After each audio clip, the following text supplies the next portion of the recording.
My name is Donie Regan. I'm here on the farm, I suppose, all my life. My mum and my father owned the farm originally. It was left to me in 1989, and while we would have been part-time, and myself and my wife Colette. So really, I suppose, we really took over the running of it in 1989. And we're part-time all along, so that's where we are at the moment.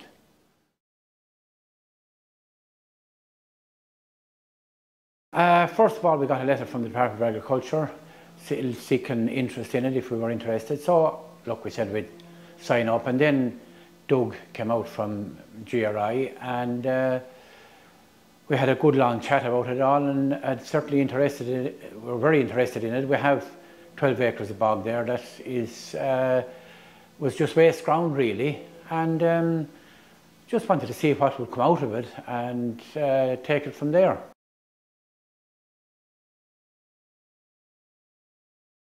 I suppose in the long term I'd love to see the whole bog being taken over, but that's a long ways away because there's about 30 people involved in it. So that's down the road. But for myself, I suppose, the development of the bog as it is, with the ponds, with the different vegetable plots, I'd love to see that continue, and I hope it does continue. And we have a lot to learn from it.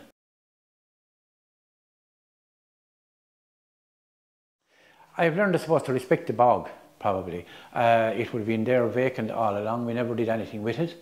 And now we see we have ponds in it, we have different vegetable plots, all different. I suppose originally when someone was speaking about, say, raising the water tables, we'd say, well, that's the end of any vegetation of any sort on it. But that couldn't be further from the truth, because we've proven it down in the bog now that we have a lot of vegetables, a lot of blueberries, cranberries, all grown.